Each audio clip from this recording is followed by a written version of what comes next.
Okay, so next topic होगा हमारा copy और व्यू फंक्शन। numpy में दो फंक्शन है, कॉपी और व्यू। लगभग सेम काम है, बट कुछ चेंजेस हैं।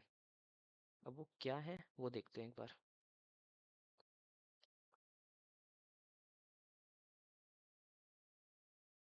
ठीक है, ये कॉपी फंक्शन होगा हमारा, यहाँ पे व्यू फंक्शन होगा। कॉपी में क्या करता है, कॉपी हमारा न्यू एरे क्रिएट करता है, बट जो व्यू करता है वो ओरिजिनल एरे के साथ काम करता है। मेन डिफरेंस तो यही है। जो कॉपी होगा वो न्यू एरे के साथ काम करेगा। अगर आप कॉपी में अगर कोई भी एरे के साथ चेंजेस करोगे, ओरिजिनल एरे पे कोई भी इफेक्ट नहीं होगा।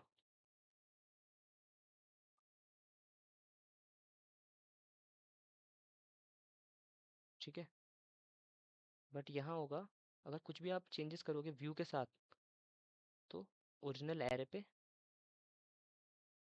इफेक्ट होगा वो उस चीज़ का। ठीक है,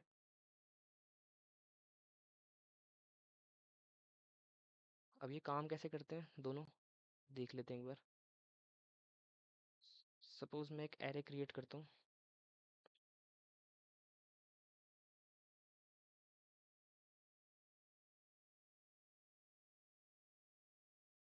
ठीक है, ये मेरा एक एरे हो गया। अब इसी एरे पे मैं कॉपी को भी फंक्शन यूज़ करूँगा और व्यू का भी यूज़ करूँगा। ठीक है, ARR के अंदर मेरा ओरिजिनल एरे स्टोर है।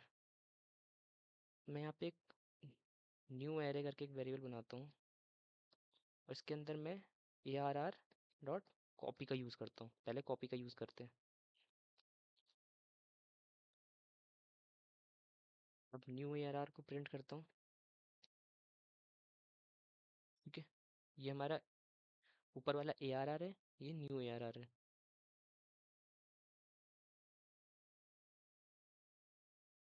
अब मैं न्यू ARR में चेंजेस करता हूँ कुछ। मैं लाइक इसका ज़ीरो एलिमेंट चेंज कर देता हूँ। किससे? 15 से चेंज करता हूँ, या जो भी है ये। ठीक है, इससे चेंज कर दिया। और अगर मैं न्यू ARR को प्रिंट करूँ, तो ये आ रहा है मेरा 15,2,3,4,5। तो न्यू ARR चेंज हो चुका है। बट मैं अगर ARR को देखूँ, तो ARR अभी भी सेम है। ARR में कोई चेंजेस नहीं हुए हैं। ठीक है, अब ये सेम चीज़ करके देखते हैं हम व्यू के साथ। ओके, ARR को देखते हैं पहले। अब न्यू ARR में इस बार मैं क्या यूज़ कर रहा हूँ, ARR डॉट व्यू। ओके, और न्यू ARR को प्रिंट करके देखते हैं। ARR में भी 1 2 3 4 5 है, न्यू ARR में भी 1 2 3 4 5 है। अब मैं न्यू ARR में चेंजेस करता हूँ, 15 डाल देता हूँ इसकी जगह, और न्यू ARR को प्रिंट करता हूँ। न्यू ARR चेंज हो गया। सेम अगर मैं ARR को देखूँ, तो ARR में भी चेंजेस हो गए, वही चीज़। ठीक है, इसने नहीं किया था कोई भी चेंज, कॉपी ने। बट व्यू क्या करता है, ओरिजिनल एरे पे भी चेंज कर देता है। ठीक है, यही फ़र्क है दोनों में। अब अगली चीज़ है, हमें एरे का शेप जानना है। बट ये तो देखा होगा कि हमने एक एंडिंग करके फंक्शन देखा था, वो डायमेंशन बताता है। बट वो बस डायमेंशन बताता है। बट अगर हमें शेप जानना है कि कितने एरे हैं उसके अंदर, एकदम प्रिसाइज इन्फॉर्मेशन चाहिए हमें, कि वो ये भी बताए एरे कितने हैं उसमें। सपोज अगर 3D एरे हमारा, तो एरे कितने हैं, रो कितने हैं, कॉलम कितने हैं। ठीक है, एकदम प्रिसाइज इन्फॉर्मेशन दे हमें। उसके लिए हम एरे डॉट शेप का यूज़ करते हैं। बहुत कॉमन फंक्शन है, बहुत ज़्यादा यूज़ होता है ये वाला फंक्शन। तो अभी मैं यहाँ से कोई एरे एक्सेस कर लेते हैं। सपोज ये रहा, एक 3D एरे को एक्सेस कर लेते हैं। ठीक है, इसका शेप चेक करते हैं। पहले एंडिम से देखते हैं एंडिम कैसे काम कर रहा है। एंडिम ने हमें बता दिया 3, तो 3D एरे है। और ए आर आर डॉट शेप कैसे काम कर रहा है? इसने हमें क्या बताया, दो एरे हैं इसके अंदर, ठीक है। उसके बाद हर एरे में दो कॉलम है, सॉरी दो कॉलम, दो रोज हैं, और हर उसमें 5 कॉलम है। एकदम प्रिसाइज इंफॉर्मेशन मिली हमें। दो एरे, दो रो, 5 कॉलम। तो एरे डॉट शेप का काम ये है। एंडिंग तो हमें बस ये बताता है कितने डायमेंशन का एरे है। एरे डॉट शेप हमें प्रिसाइज इंफॉर्मेशन देता है।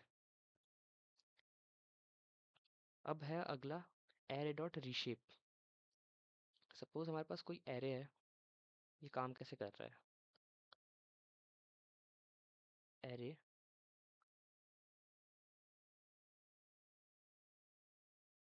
5, 6, 7, ये हमारे पास एक एरे है।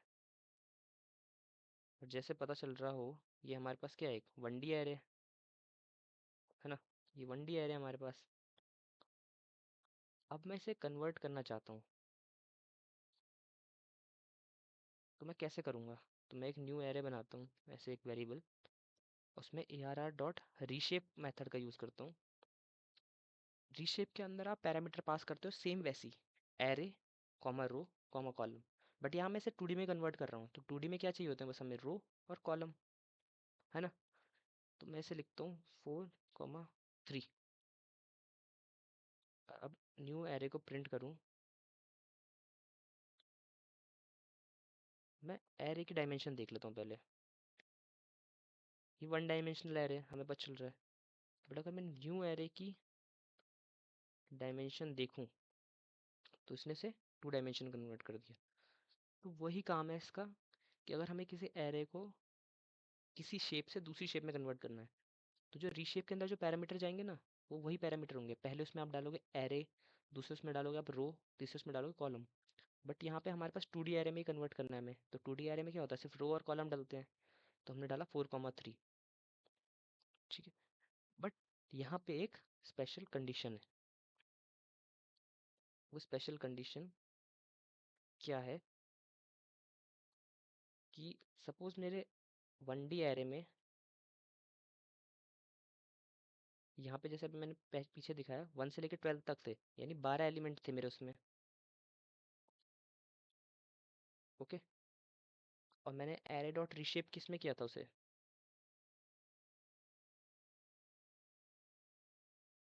4 रोज 3 कॉलम।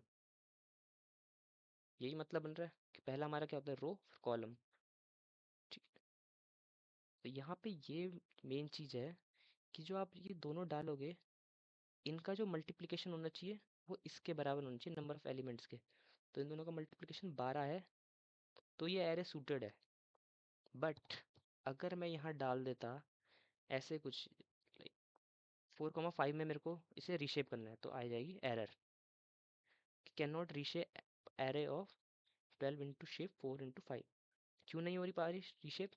क्योंकि मैं अगर 4, 5 डाल रहा हूँ, इनका मल्टीप्लाई हो रहा है 20। 20 तो हमारे पास एलिमेंट्स ही नहीं है, तो रीशेप कैसे करेगा उसे, है ना। तो वो रीशेप कर ही नहीं सकता उसे। तो जो भी डालो, तो इतना देखना है कि इन दोनों का मल्टीप्लाई आपका एलिमेंट्स के बराबर होना चाहिए, ठीक है। 3D एरे में भी सेम है। अगर मैं इसे 3D एरे में कन्वर्ट करता, ठीक है, अगर मैं इसे 3D एरे में कन्वर्ट करता, मैं इसे ऐसे डालता 2, 3, 2। इन तीनों का मल्टीप्लाई नंबर ऑफ एलिमेंट्स के बराबर आना चाहिए। 2, 3 6, 2 12। अगर इन तीनों का मल्टीप्लाई नंबर ऑफ एलिमेंट्स के बराबर नहीं आ रहा, तो रीशेप नहीं होगा। तो ये रीशेप की कंडीशन है, ठीक है। जिसे मैं यहाँ पे दिखा भी देता हूँ।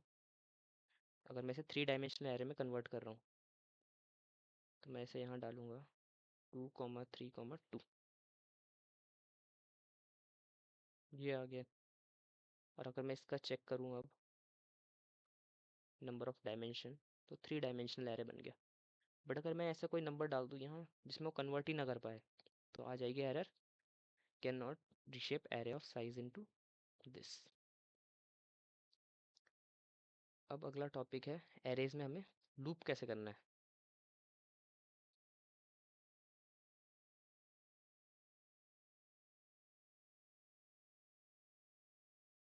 आई थिंक मैं एक चीज़ बताना भूल गया। सपोज मेरे पे कोई बिगर एरे है, 2,3, इसको 2 ही करते हैं। एक तो चीज़ होगा कि हमने 1D से 2D या 3D में कन्वर्ट कर दिया, बट मैं अगर मेरे पे ये है कि 3D और 2D है मेरे पे और मेरे को उसे 1D में कन्वर्ट करना है, तब क्या करेंगे हम? तब क्या करेंगे? तो मैं यहाँ वाला एग्जांपल ले लेता हूँ, 4,3 वाला। ठीक है, अभी मेरे न्यू एरे में क्या स्टोर्ड है? ये एक 2D एरे स्टोर्ड है। ठीक है, मुझे इसे 1D में कन्वर्ट करना है, तो मैं इसे 1D में कैसे कन्वर्ट करूँगा? इस प्रोसेस को हम बोलते हैं फ्लैटनिंग, फ्लैटनिंग ऑफ एरेस, कि जब हम बड़े डायमेंशन से छोटे डायमेंशन पे आते हैं। ठीक है, तो उसके लिए क्या करूँगा मैं कोई एक वेरिएबल क्रिएट करता हूँ, ARR 1 कर देता हूँ कन्वर्ट। ठीक है, और न्यू एरे को रिशेप करना है ना हमें, तो हम डालेंगे न्यू ARR डॉट रिशेप, और यहाँ मैं क्या डालूँगा? 1, -1। अब मैं ARR 1 को चेक करूँगा,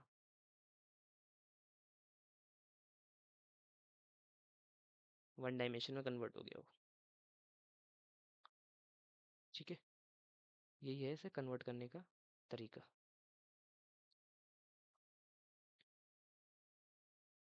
ओके,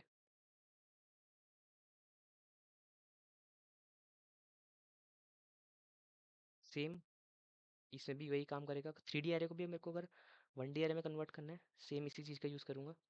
जैसे अब मेरे न्यू एरे के अंदर क्या है, 3D एरे का है, अब इसके अंदर मैं कन्वर्ट करूँगा तो 3D एरे को इसने क्या कर दिया, 1D एरे में कन्वर्ट कर दिया। 1, -1 से आप किसी भी बड़े एरे को छोटे एरे में कन्वर्ट कर सकते हो, 1D एरे में। ठीक है,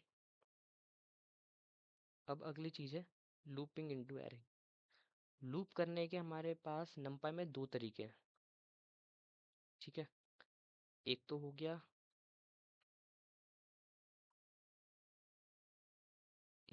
फॉर लूप, जो कि ट्रेडिशनल तरीका है ही। दूसरा हमारे पास है एक आइटर मेथड है। तो पहले फॉर लूप से देख लेते हैं। फॉर लूप से आप कैसे करोगे? तो पहले मैं यहाँ से न्यू एरे को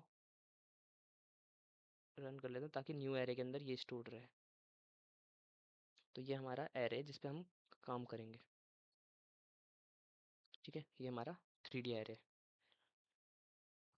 तो इसमें हम कैसे करेंगे? सपोज मेरे पे एक टास्क है कि मेरे को सारे एलिमेंट सिंगल सिंगल प्रिंट करने हैं इसके। मेरे को इस 3D एरे के सारे एलिमेंट्स को लूप करना है एक एक करके, और सिंगल सिंगल एलिमेंट प्रिंट करने हैं। कैसे करूँगा मैं? तो पहले लिखूँगा मैं for I in new ARR। इस लाइन से क्या होगा, ये इस न्यू ARR के अंदर घुस जाएगा। न्यू आर, ठीक है। फिर अगला होगा फॉर जे इन आई, और प्रिंट जे। अभी देखते हैं काम कैसे कर रहा है ये। ठीक है, इसने क्या किया, पहले फॉर आई इन ARR के अंदर घुस गया, यानी उसने इसको एक्सेस कर लिया और अगली बार इसको एक्सेस कर लिया। ठीक है, अब आई के अंदर पहली बार में ये है। ठीक है, अब उसने हमने जे लूप, नेस्टेड लूप चलाया है। आई के अंदर ये करंटली स्टोर्ड है, हमने जे लगा दिया इसके ऊपर। तो जे ने क्या प्रिंट किया हमारे लिए, 1,2 पहले, 3,4, 5,6, 7,8, 9,10, 11,12। ठीक है, सिंगल सिंगल। मैं एक और बार अगर इसी लूप को वापस चलाता, जे के ऊपर चलाता इस बार, फॉर के इन जे, और इस बार प्रिंट करता के को, तो अब मेरे पे सिंगल एलिमेंट प्रिंट हो जाते। ये कैसे हुए? आई के अंदर ये स्टोर था, ठीक है। जे के अंदर 1, 2 स्टोर था पहले उसमें। फिर हमने जे के ऊपर वापस लूप चलाया ना के का, तो के के अंदर 1 स्टोर था, तो 1 प्रिंट हो गया। के अंदर अगली बार 2 आया, फिर ऐसे 3, 4। बट ये थोड़ा देखने में ही लग रहा होगा थोड़ा हेक्टिक सा मेथड है, अगर मेरे को एक करके एलिमेंट प्रिंट ही करने हैं सारे, ठीक है। अगर मेरे को रो एक्सेस करनी है तब तो ठीक है, फॉर लूप का यूज़ करो। बट अगर मुझे सिंगल सिंगल एलिमेंट एक्सेस करने हैं, तो हम पे नमपाई ने एक फंक्शन दिया है आइटर करके, एनडी आइटर। उस फंक्शन का नाम है एनडी आइटर। एनडी आइटर कैसे काम करेगा? कुछ नहीं करना, बस आपको लिखना है फॉर आई इन, जिस भी एरे पे एक्सेस करना है, सॉरी, np डॉट nd आइटर, और जिस भी एरे को एक्सेस करना है। तो हमारा एक्सेस कौन सा करना था array? New A R R को। न्यू ए आर आर को पहले एक बार प्रिंट कर लेते हैं ताकि पता चले कैसे एक्सेस कर रहा है ये न्यू ए आर आर है, ठीक है। nd डॉट आइटर कर दिया जिस पे एक्सेस करना है, और प्रिंट कर दिया हमने आई को। ये काम वही करेगा जो हमने यहाँ पे ट्रिपल फॉर लूप लगाया ना, ये काम वैसे ही कर रहा है, बट स्टेटमेंट देखो कितनी छोटी हो गई है। ये काम वही करेगा, कर दिया इसने। एनटी डॉट आइटर क्या करता है? कंटिन्यूसली आइट्रेट करता है, हमें बार बार फॉर लूप लगाने की जरूरत नहीं है। ये ईच, इनका काम क्या है एनडी आइटर का? ये ईच स्केलर प्रिंट करके देगा हमें, ठीक है। किसी भी एरे का हमें each and every scalar, scalar हमने पढ़ा था जीरो डी एरे को कहते हैं, तो 1 हमारा जीरो डी एरे है, 2 हमारा जीरो डी एरे है, ऐसे। बट अगर आपको रोज वगैरह प्रिंट करानी है, तो आपको ट्रेडिशनल मेथड के साथ जाना पड़ेगा, फॉर लूप के साथ, क्योंकि ये सिर्फ स्केलर्स को प्रिंट करवाएगा किसी भी एरे से,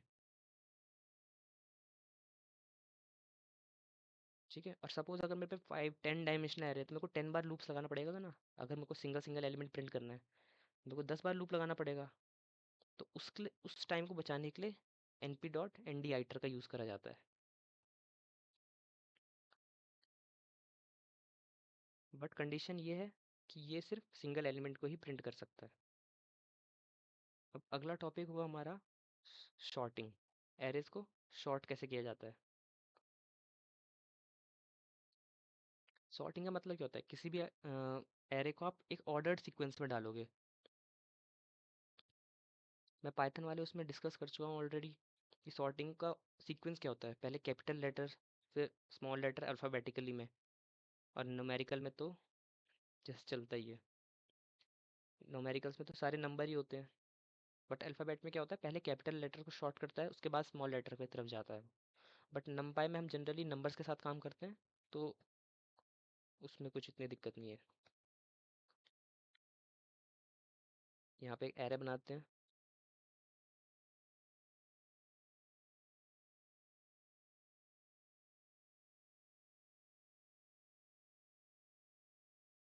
ठीक है। ये हम पे एक एरे हो गया, इसको प्रिंट करके देखते हैं। तो ये हमारा एरे है, मुझे इसे शॉर्ट करना है, ठीक है। तो np डॉट शॉर्ट,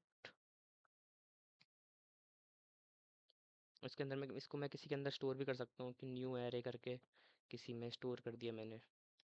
अब मैं अगर न्यू एरे को प्रिंट करूँगा, शॉर्ट हो गया, 0 पहले आ गया, 1, 2, 2, 3, असेंडिंग में इसने शॉर्ट कर दिया उसे। बट np डॉट शॉर्ट का एक अच्छा काम ये है, इसने ARR पे कोई चेंजेस नहीं किए, ठीक है, क्योंकि हमने उसे नए वेरिएबल में डाले ना, तो ARR में अभी हमारा सेफ है। हम्म, ठीक है। और वैसे ही सॉर्ट 2D एरे को सॉर्ट करेंगे, तो वो सब पे वैसे ही काम करेगा वो। बट सपोज मुझे डिसेंडिंग में करना है। पाइथन में तो हमने पढ़ा था कि लिस्ट को, जैसे लिस्ट में हम शॉर्टिंग करते थे पाइथन में, तो उसमें एक फंक्शन था reverse equal to true. But यहाँ पे ऐसा कोई मेथड नहीं है अनम्पायर में कि जिससे रिवर्स इक्वल टू ट्रू तो डिसेंडिंग में शॉर्ट हो जाएगा। तो डिसेंडिंग के लिए करने के लिए क्या तरीका है हमारे पास? अगर ये तो असेंडिंग में हो गया, np डॉट सॉर्ट तो डिसेंडिंग, उसमें असेंडिंग में काम करता ही है बाय डिफ़ॉल्ट। डिसेंडिंग में कैसे काम करेगा? पहले लिखना है np dot sort,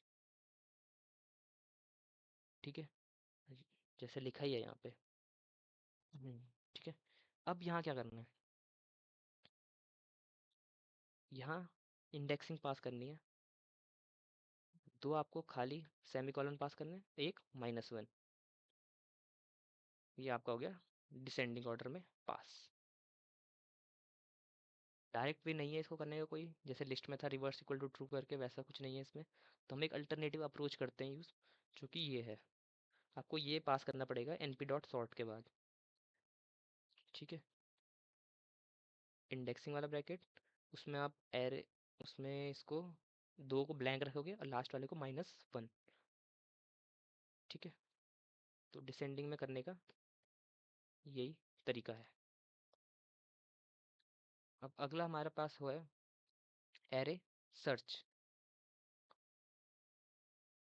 array search कैसे काम करता है कि आप ऐसे देख सकते हो, एरे सर्च के लिए हमारे पास मेथड का नाम क्या है, एरे सर्च के लिए हमारे पास मेथड का नाम है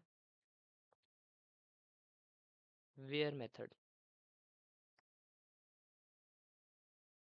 ठीक है, तो ये काम कैसे करता है कि हम किसी भी एरे में सर्च कर सकते हैं एक सर्टेन वैल्यू के लिए, जो हमारे पास एक सर्टेन वैल्यू है या सर्टेन कंडीशन है, कुछ भी है हमारे पास। सपोज मेरे पास ARR को ही प्रिंट कर लेता हूँ मैं, ये एरे हम पे। ठीक है, मुझे एक्स के अंदर स्टोर करना है np dot where ARR equal to 12।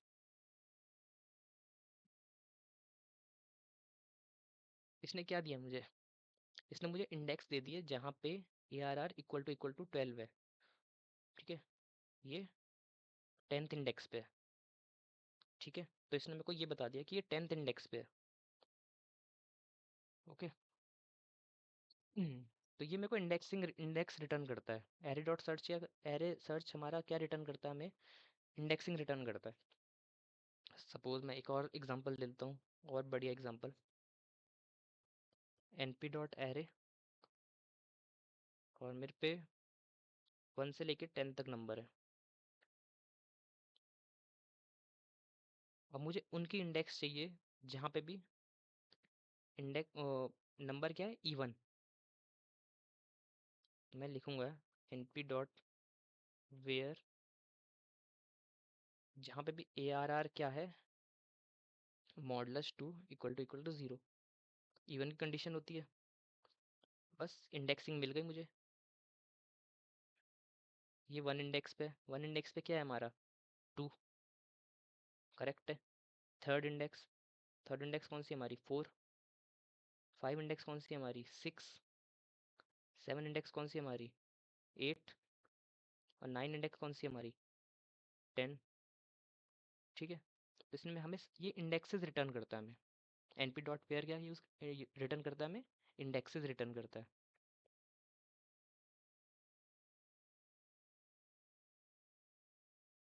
अब एक और फंक्शन है, एक सर्च सॉर्टेड। ये थोड़ा सा अलग तरीके से काम करता है, इसे देख लेते हैं कैसे काम कर रहा है ये कैसे काम करता है। सपोज मैंने एक एरे को डिफाइन किया यहाँ पे, 0,1,2,3,4, मैंने 5 छोड़ दिया, 6, 7, 8, 9। ठीक है, मैंने ऐसे लिखा है इसे, अब मैंने इसे यार प्रिंट कर दिया। अब मैं सर्च सॉर्टेड का यूज़ करूँगा, np डॉट सर्च सॉर्टेड। इसके अंदर दो पैरामीटर डलेंगे, पहले तो एरे का नाम, अगला मुझे क्या वैल्यू इंसर्ट करनी है। सपोज मुझे, मैंने इसके अंदर 5 नहीं डाली ना, तो मैं 5 डालता हूँ। तो देखना है काम कैसे कर रहा है। इसने मुझे 5 दिया, ये भी इंडेक्स रिटर्न करता है। अब इसने ये इंडेक्स क्या रिटर्न किया है, 5 इंडेक्स क्या है, 0, 1, 2, 3, 4, 5। 4 और 6 के बीच में ना 5, तो ये बोल रहा है कि हमें जो ये 5 वैल्यू है वो यहाँ पे डालनी है 4 के बाद। तो ये हमें बता देगा कि जैसे अगर हम किसी भी एरे को हम सॉर्ट कर रहे हैं, तो ये हमें बता देगा कि उसकी लोकेशन कहाँ पे डालनी है, हमें कौन सी इंडेक्स पे वो नंबर डलना चाहिए। सेम अगर मैं यहाँ डाल दूँ 11,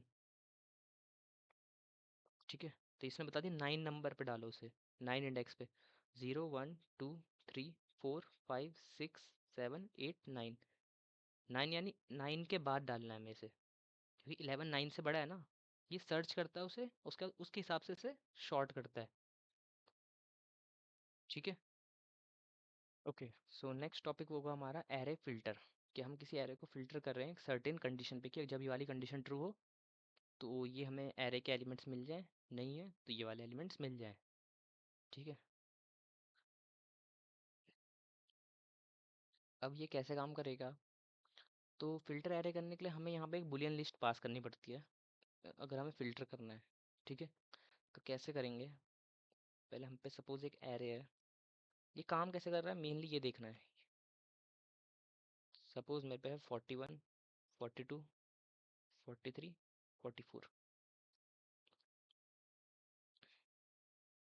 ये मेरा एरे है। उसके बाद मुझे एक लिस्ट पास करनी होती है, सपोज मैं डाल रहा हूँ true false true false. Okay, ये मेरी लिस्ट है, ट्रू फॉल्स ट्रू फॉल्स। अब ये काम कैसे करेगा, सपोज मैं एक न्यू एरे क्रिएट कर लेता हूँ ताकि एग्जिस्टिंग एरे में कोई दिक्कत ना आए, और मैं यहाँ पे लिखूंगा ARR, इंडेक्सिंग में डाल दूंगा X। अब हम देखेंगे न्यू ARR क्या आ रहा है। हम्म, तो इसने काम कैसे किया, तो ये देख रहा है जहाँ जहाँ पे कंडीशन ट्रू हो रही है हमारी, यहाँ ट्रू हो रही है, यहाँ ट्रू हो रही है, और ये किसके कॉरेस्पॉन्डिंग में हो रही है, 41 ट्रू 43 ट्रू, तो ये उन उनको वैल्यूज़ को दे देगा हमें। इसको और अच्छे एग्जांपल से समझें अगर, तो ऐसे देख सकते हैं। इसमें तो क्या किया हमने, पहले से वैल्यू बता दी कि ये ट्रू है ये फॉल्स है, बट जनरली ऐसे नहीं होता। ठीक है, जनरली ऐसे नहीं होता, ये तो हमने हार्ड कोड पहले से लिख दिया उसे कि, है ना। अब हम थोड़ा प्रैक्टिकल एग्जांपल देखते हैं कि असली में कैसे काम करेगा ये। सपोज मेरे पे एक एरे है,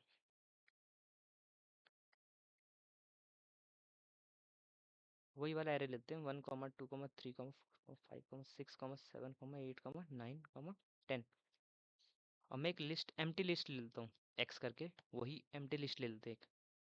अभी एम्प्टी लिस्ट है, अब इसके अंदर डालेंगे कैसे हम वैल्यूज़ को, पहले मैं लूप करूंगा एलिमेंट्स के ऊपर ARR के अंदर। सिंगल एलिमेंट्स हैं तो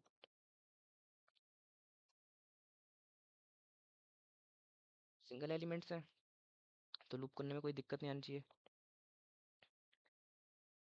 ठीक है, आई के अंदर एलिमेंट स्टोर है एक एक करके, आई के अंदर पहले 1 स्टोर होगा, 2 स्टोर होगा, 3 स्टोर होगा, एंड सो ऑन। अब हम क्या करना चाहते हैं कि if I modulus 2 equal to 0, मेरे को एक लिस्ट बनानी है फिल्टर करके सिर्फ इवन नंबर्स की। ठीक है, आई मॉडुलस 2 इक्वल टू 0, तो क्या करे वो, जो हमारे पास एक्स है उसके अंदर अपेंड कर दे। लिस्ट में हमने फंक्शन पढ़ा था ना अपेंड, ये एक्स जो है वो लिस्ट है, ये एरे नहीं है, ये लिस्ट है। एक्स डॉट अपेंड क्या कर दे उसके अंदर वो ट्रू, और अगर वो ऐसा नहीं होता तो क्या कर दे उसके अंदर वो अपेंड फॉल्स। ये याद रखना कि जो ये फिल्टरिंग करने का तरीका है ये लिस्ट के साथ ही काम करेगा। हमें एक बुलियन लिस्ट चाहिए ही चाहिए इसके लिए, बिना बुलियन लिस्ट के काम नहीं करेगा। अब वो बुलियन लिस्ट हम ऐसे क्रिएट करते हैं कंडीशंस के ऊपर। ठीक है, अब देखना ये काम कैसे कर रहा है। हमने ये चलाया, अब मैं एक्स को प्रिंट करूं, एक्स के अंदर क्या आ गया, जब एक्स के अंदर एरे में 1 गया था तो 1 फॉल्स कंडीशन में गया तो फॉल्स स्टोर हो गया एक्स के अंदर, 2 गया था तो ट्रू हो गया, 3 गया था तो फॉल्स हो गया, एंड सो ऑन। अब हम इसे फिल्टर करेंगे, हम एक न्यू एरे ले लेते हैं। अब फिल्टर करने का तरीका सेम है, हमें एक एक्स करके बुलियन लिस्ट मिल गई, एरे हम पे ऑलरेडी है, तो ए आर आर, ये हम पे बुलियन लिस्ट है, और ए आर आर हम पे ऑलरेडी है। ठीक है, अब ए आर आर और बुलियन लिस्ट को इसके अंदर पास कर देंगे, तो जो हमारा न्यू एरे होगा वो होगा 2468 ओनली। ठीक है, तो फिल्टर करने का मतलब ये है, जहाँ जहाँ पे आपकी कंडीशन ट्रू होगी वो उन एलिमेंट्स को रख देगा, जहाँ जहाँ फॉल्स होगी उन एलिमेंट्स को हटा देगा। ठीक है, इसको एक बार अगर इससे देख लें हम करके, तो ये कैसे काम कर रहा है। सपोज मेरा एक एरे है, ये है मेरा एरे है ना, 1 2 3।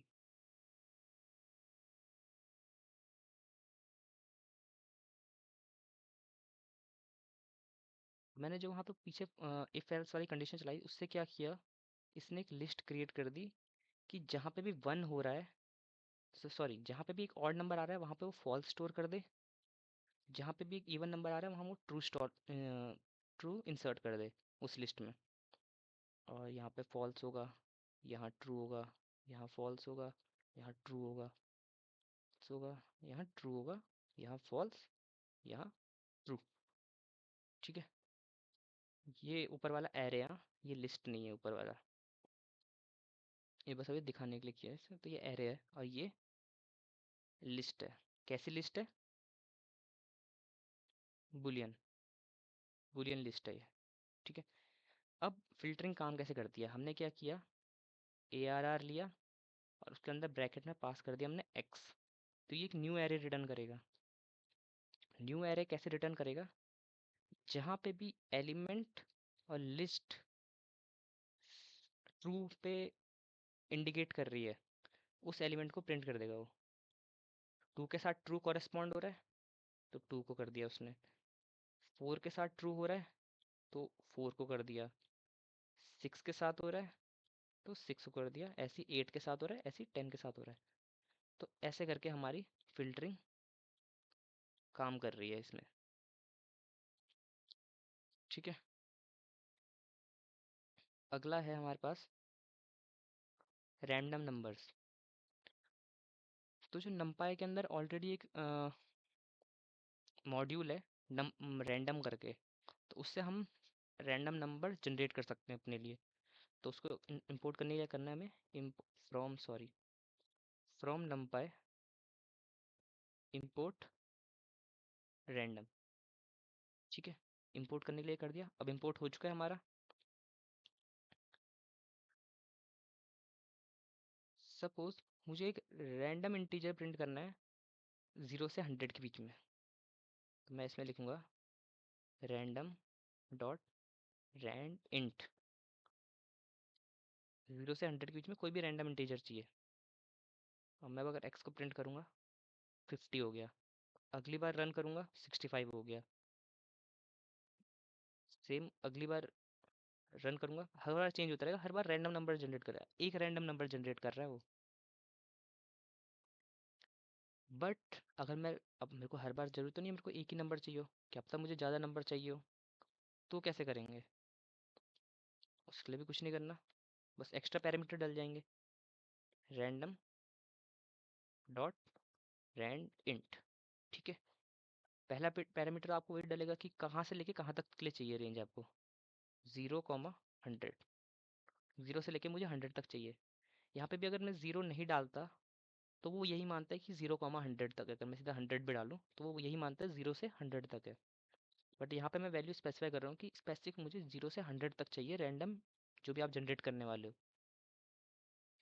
उसके बाद अगला एक पैरामीटर होता है साइज, ये इंपॉर्टेंट है कि आपको किस साइज में चाहिए वो एरे। एरे का हमने साइज पढ़ा है ऑलरेडी, कैसे देता है एरे साइज, पहले नंबर पे वो देता है एरे हमें, दूसरे पे हमें देता है रो, तीसरे पे देता है हमें कॉलम। अब इसे रन करके अगर मैं एक्स प्रिंट करूँ तो ये एक 3D एरे जनरेट कर देगा रैंडम नंबर्स का, 3D एरे। ठीक है, ऐसे ही काम करेगा। मेरे को 2D एरे जनरेट करना था, तो मैं यहाँ 2 वैल्यूज़ पास करूँगा। इसने 2D एरे जनरेट कर दिया हमारे लिए। सो ये ऐसे काम करता है। आपको यहाँ पे शेप पास करना है, आपको किस फॉर्मेट में चाहिए। जिसको भी आपको प्रिंट करना है वो किस फॉर्मेट चाहिए। मैं फॉर्मेट ऑलरेडी बता चुका हूँ कि पहले उसमें डलता है एरे, दूसरे में डलता है रो, तीसरे में डलता है कॉलम। कितने एरे का चाहिए था आपको? 2 एरे हैं इसके अंदर, 2 2D एरेज है। उसके बाद इसके अंदर 3 रोज है और 4 कॉलम्स है। ठीक है, इसने ऐसे करके जनरेट कर दिया आपको। यहाँ पे आप रेंज स्पेसिफाई करोगे, अगर मैं यहाँ 10 करता हूँ स्पेसिफाई, तो अब ये थोड़ा एरे चेंज हो जाएगा। ठीक है, वैल्यूज चेंज हो गई ना। और अगर मैं यहाँ ऐसे डाल दूँ कि 0 से 5 तक ही हो बस वो वैल्यूज़, तो 0 से 5 तक ही होंगे सब में वैल्यूज़, 2 3 4 5 से ज़्यादा किसी के अंदर नहीं होगी। तो ये रैंडम नंबर ऐसे काम करता है।